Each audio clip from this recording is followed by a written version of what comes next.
Você sabia que açúcar e depressão estão muito relacionados? Se esse assunto te interessa, assista este vídeo todinho que eu preparei com muito carinho para você. Olá, que bom ter você por aqui. Seja muito bem-vindo novamente a este novo vídeo, ao meu canal. Eu me chamo Gisele Furro, sou nutricionista e cientista. Nesse vídeo eu quero trazer para você qual é essa relação íntima entre depressão e açúcar. Quem nunca sentiu tristeza, desânimo ou falta de motivação, às vezes uma dor no peito, uma vontade de ficar sozinho ou de chorar?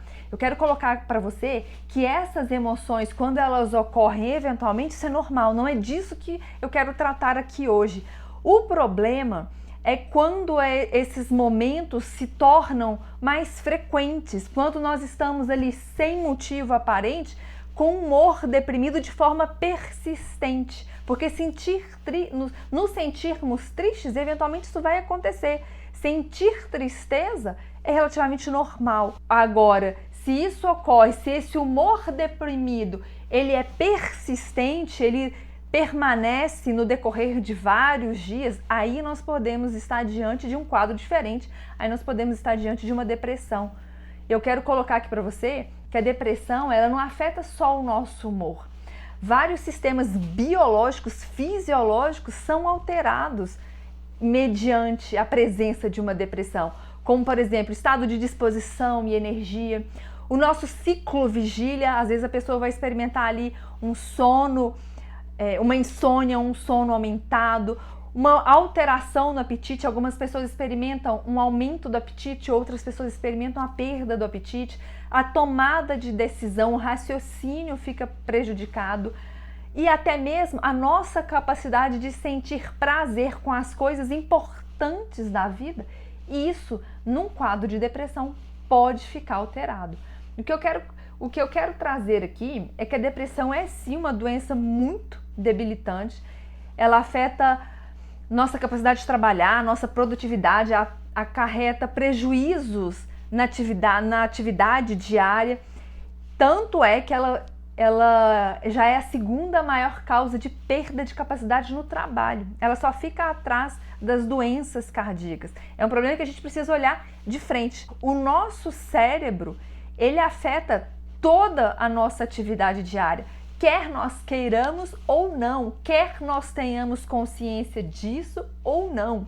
E à luz da neurociência, quando nós falamos de emoção, de humor, o que nós estamos querendo dizer é que existe uma comunicação entre o neurônio e o outro, existe uma sinapse, que é o nome que a gente dá para essa comunicação, e essa sinapse ela ocorre através de neurotransmissores. Então a gente tem uma reação química, e quem vai estar por trás dessa sinapse, desses neurotransmissores, tanto da produção quanto da liberação deles, quem vai estar por trás dessa reação química são os nutrientes que nós vamos administrar através da alimentação. Então, à luz da neurociência, ter uma saúde mental adequada significa ter um cérebro na sua máxima eficiência, funcionando perfeitamente bem. E a gente consegue modular isso com a alimentação. Eu sei que a depressão é uma doença multifatorial, mas o que eu quero colocar aqui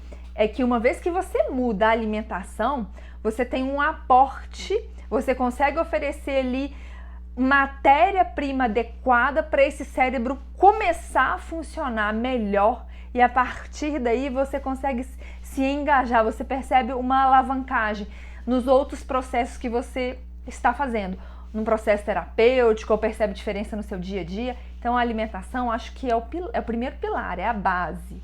Alguns números para vocês: mais de 300 milhões de pessoas sofrem com depressão em todo o mundo.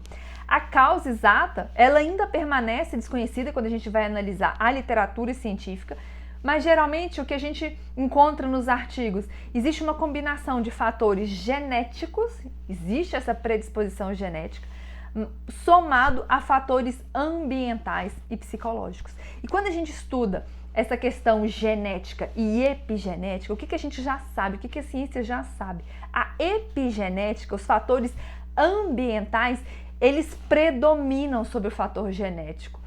eles são mais determinantes.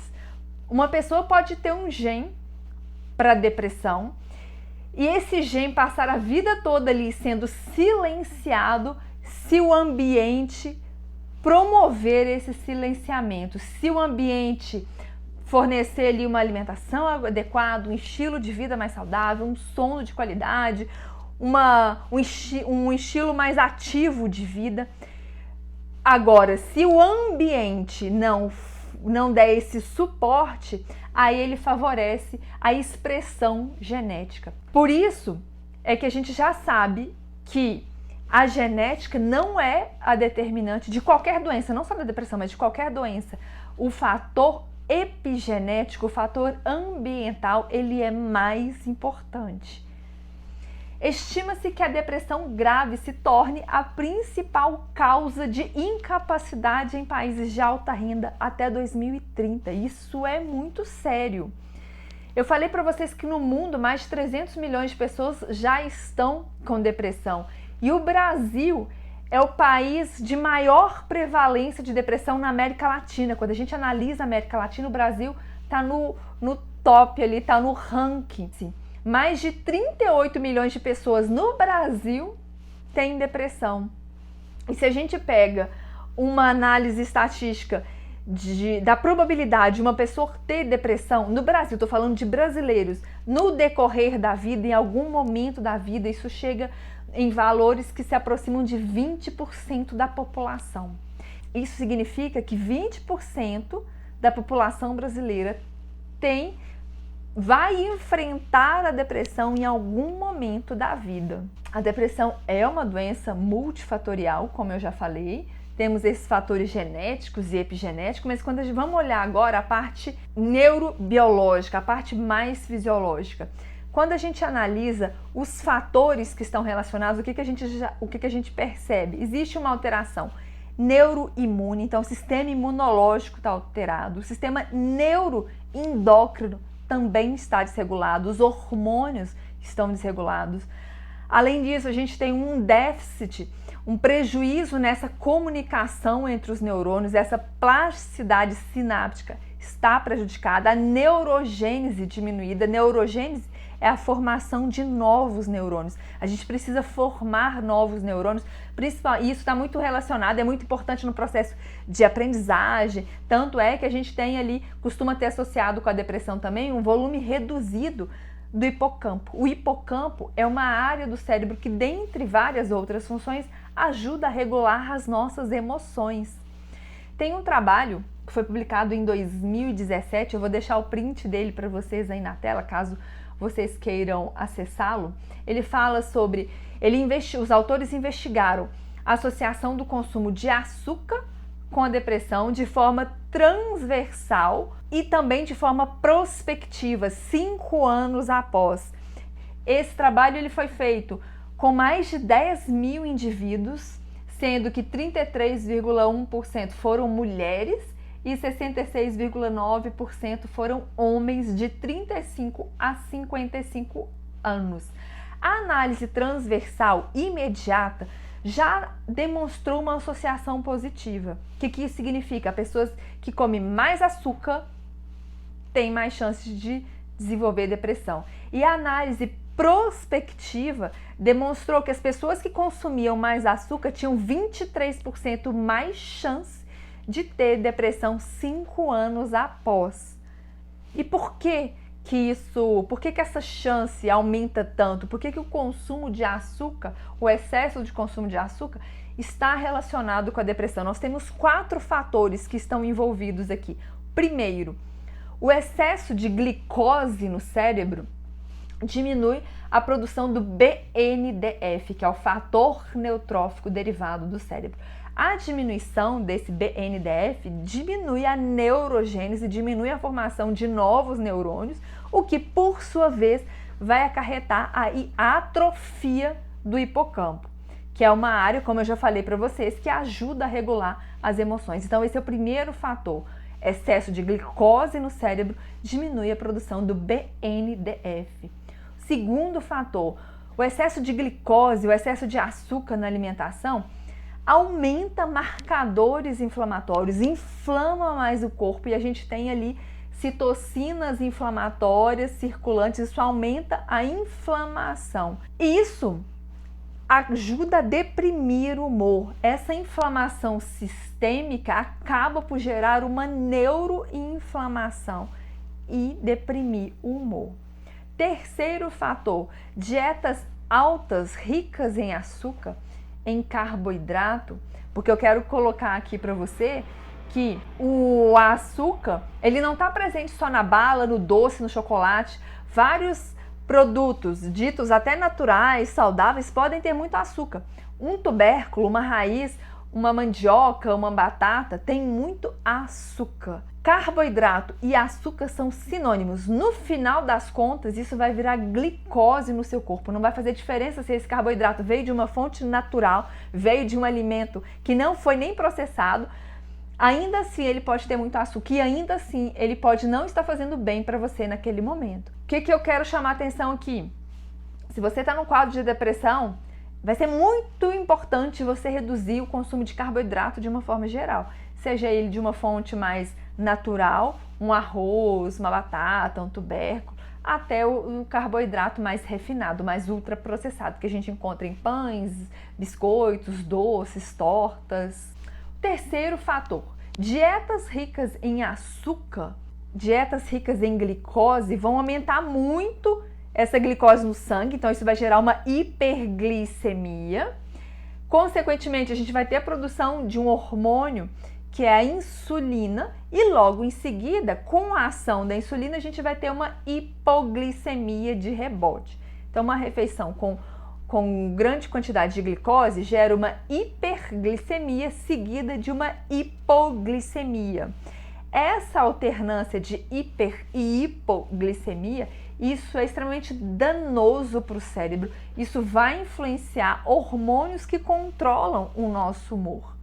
Esse é o terceiro fator. O quarto fator está relacionado ao fato do próprio sobrepeso inerente a uma alimentação rica em açúcar, rica em carboidrato, causar ali não só esses problemas fisiológicos que eu acabei de listar, mas também problemas psicológicos, como discriminação do peso, baixa autoestima. Isso favorece e retroalimenta mais ainda a depressão.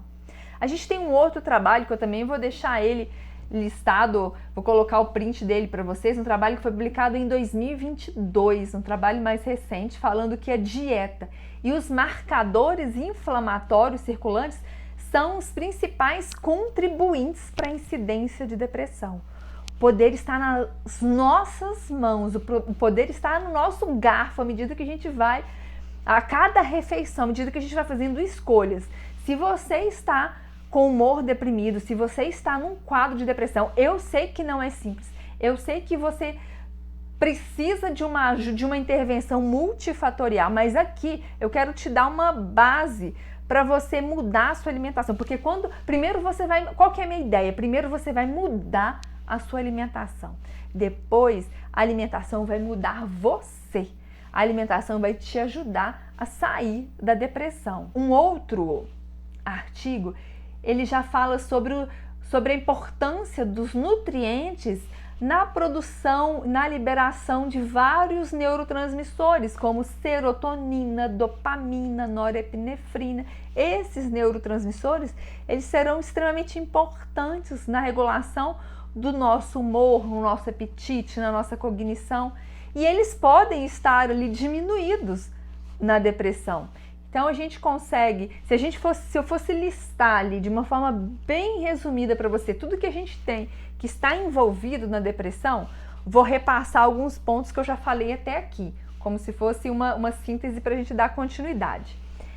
A depressão vai envolver diminuição do BNDF, e isso vai gerar uma atrofia do hipocampo, aumenta marcadores inflamatórios, gera uma hiperinsulinemia seguida de uma hipoglicemia de rebote. Isso é péssimo para o cérebro. O açúcar superestimula a neurotransmissão dopaminérgica.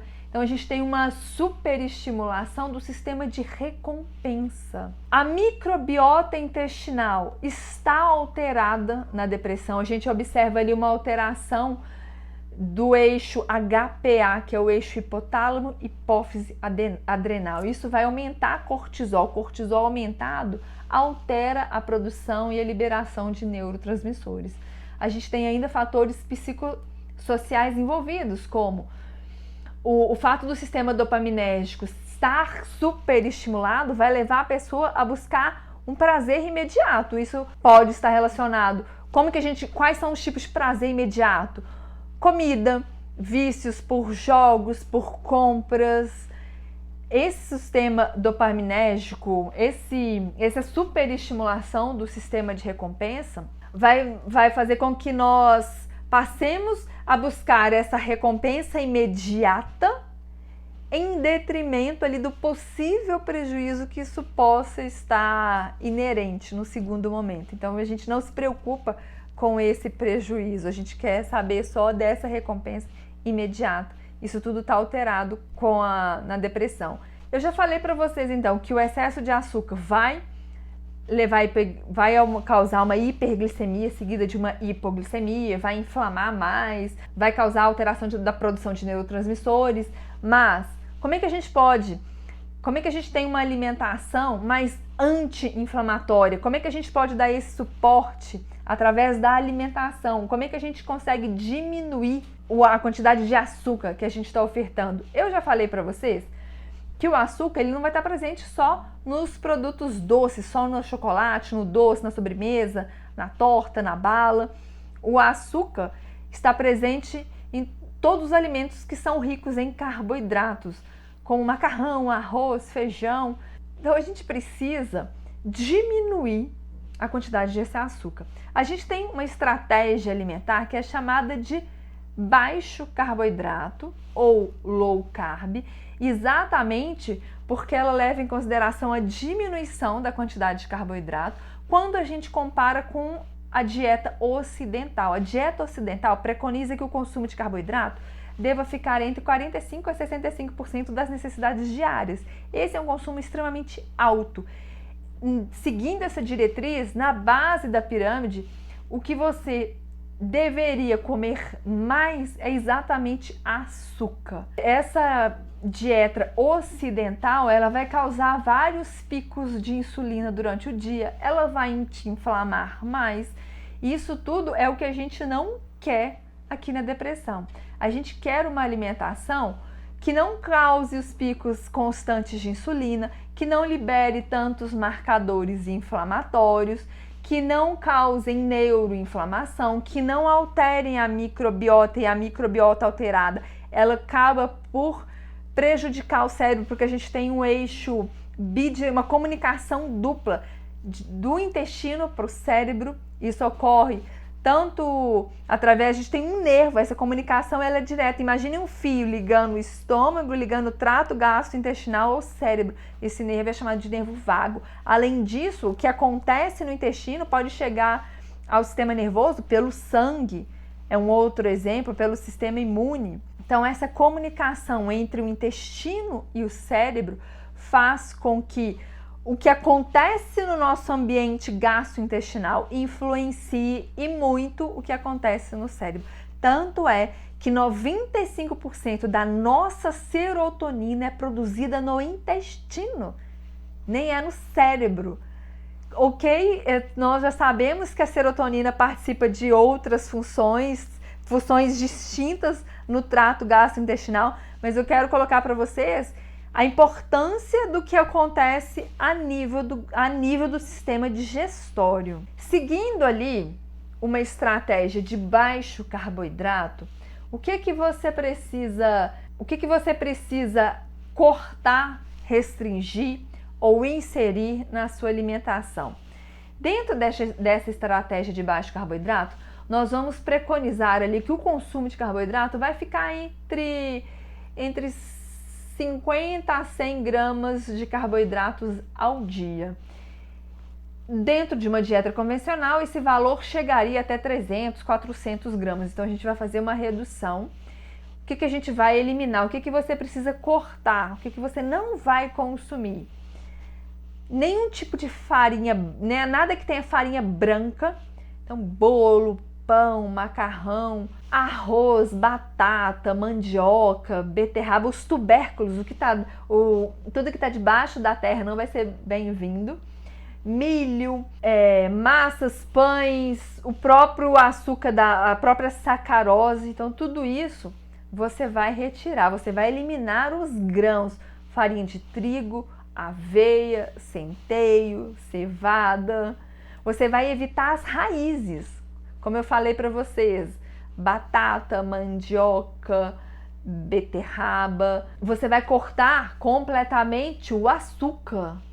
Nada de usar sucos de caixinha, refrigerantes, doces, sorvetes, bolos, chocolates, tortas. Você vai eliminar gorduras artificiais, as gorduras vegetais, como margarina, óleo de soja, óleo de milho, óleo de canola, óleo de algodão, óleo de girassol. Quando você for, para você usar ali para cozinhar, para fazer alguma preparação, utilize manteiga, não a margarina, manteiga, óleo de coco, azeite, a manteiga ghee e a própria banha de porco, a própria gordura dos animais. Na base da pirâmide, já que você não vai comer arroz, não vai comer feijão, antes que você fique aí comendo, bom, o que eu vou comer então? Na base, vamos pensar num prato, você vai montar o seu prato agora. O lugar que seria ocupado pelo arroz e pelo feijão, agora você vai colocar mais um pedaço de carne. Então você vai aumentar a sua fonte de proteína. Se você comia anteriormente um bife, agora você vai comer 2 bifes. Você tem que ter em mente que o que você vai comer mais no seu dia são proteínas que estão presentes ali nos ovos, nas carnes, peixes, aves, queijo. O queijo também tem muita fonte de gordura, mas ele vai estar incluído aqui. Em seguida, você vai dar preferência por vegetais e frutas com pouco açúcar, então vão entrar aqui de forma liberada.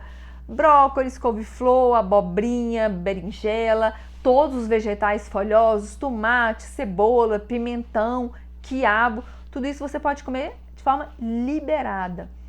Frutas, as frutas que são melhores, as frutas que vão ter menos açúcar, que vai ser melhor para você. Abacate, que inclusive tem uma gordura excelente para o cérebro. Mais de 60% do nosso cérebro é feito de gordura. O cérebro precisa de gordura, o cérebro ama gordura, só que não é qualquer tipo de gordura. Como eu falei para vocês, a gordura da margarina, do óleo de soja, do óleo de milho, não vai ser bom. Então a gente tem que oferecer boas fontes de gordura. Onde estarão essas gorduras? No abacate, no coco. Já sugeri o azeite para você cozinhar, óleo de coco, já sugeri a gordura a gordura animal, a banha de porco. Daqui a pouquinho eu dou sequência nas gorduras, deixa eu finalizar aqui a parte das frutas com vocês. Já falei do abacate, já falei do coco, ameixa, amora, as frutas vermelhas em geral, morango, framboesa, cereja, o limão, uma fruta excelente, maracujá, kiwi, mirtilos. Essas frutas são permitidas, são liberadas. No primeiro momento, onde você estiver numa fase mais incisiva da depressão, eu não aconselho a inserção de outras frutas que têm mais açúcar, porque a gente precisa mexer na cascata hormonal.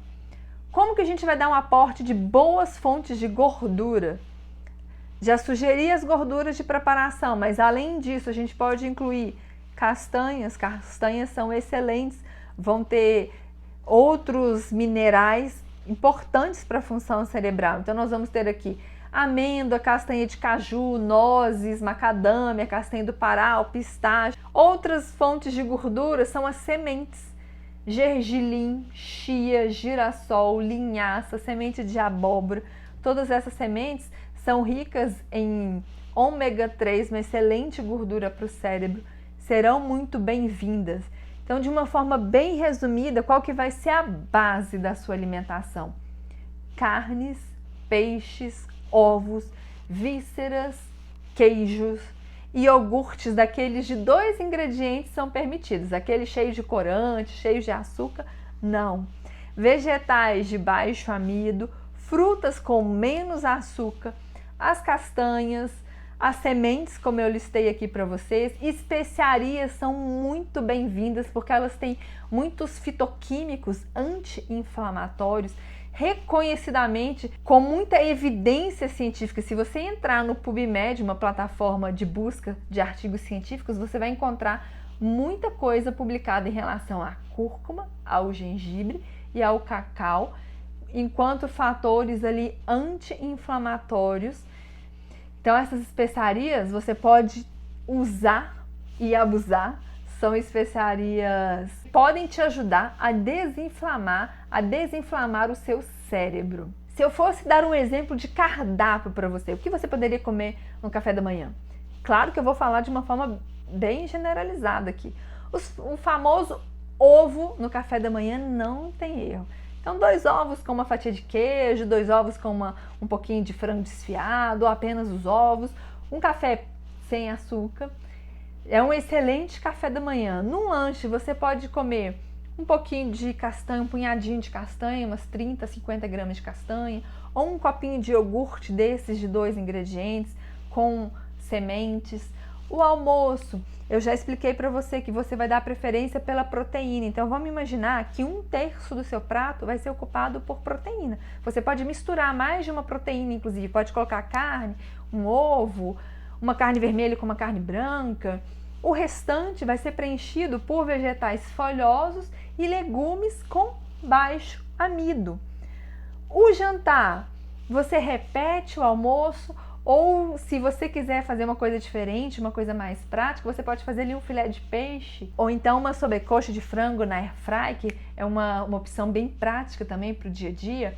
Para você que gosta muito do arroz, gosta muito do macarrão, a gente tem opções para substituir. O arroz ele pode ser substituído pelo arroz de couve-flor, o macarrão pode ser substituído pelo macarrão de abobrinha, pelo macarrão de pupunha, pelo konjac, que é um macarrão que é vendido. Na verdade ele é uma fibra. A única questão é que ele é um pouco mais caro. Talvez você não conseguisse ele konjac ali diariamente, mas ele fica com uma outra opção para você fazer uma refeição diferente no final de semana. Esse cardápio ainda pode incluir ali um chocolate 70, chocolate acima de 70%, ele vai ter mais cacau, rico em triptofano, que vai ser muito bom para depressão. O triptofano, ele vai ser importante para produzir neurotransmissores como serotonina, o neurotransmissor do bem-estar. Então esse é um exemplo de cardápio. Quero colocar aqui para você que o objetivo desse vídeo é te dar uma orientação geral de como você começa a mudar a sua alimentação. A partir do momento que você muda a sua alimentação, você consegue dar um suporte. É como se você oferecesse uma base melhor para que você tenha ali mais energia ou mais disposição para conduzir o seu dia, para conduzir o processo psicoterápico, e isso você consegue ver o efeito em cascata te ajudando a sair da depressão. Se inscreva no meu canal, porque assim você será notificado logo que eu publicar novos vídeos. Espero muito que você tenha gostado, espero muito que esse conteúdo tenha sido útil para você. Comece a mudar a sua alimentação, vá aos poucos, um pouquinho por dia. E à medida que você for identificando mudanças no seu dia ou na sua rotina, isso vai dar mais força ainda para você manter a adesão da alimentação. Muito obrigado por ter ficado até aqui comigo. Eu te aguardo no próximo vídeo.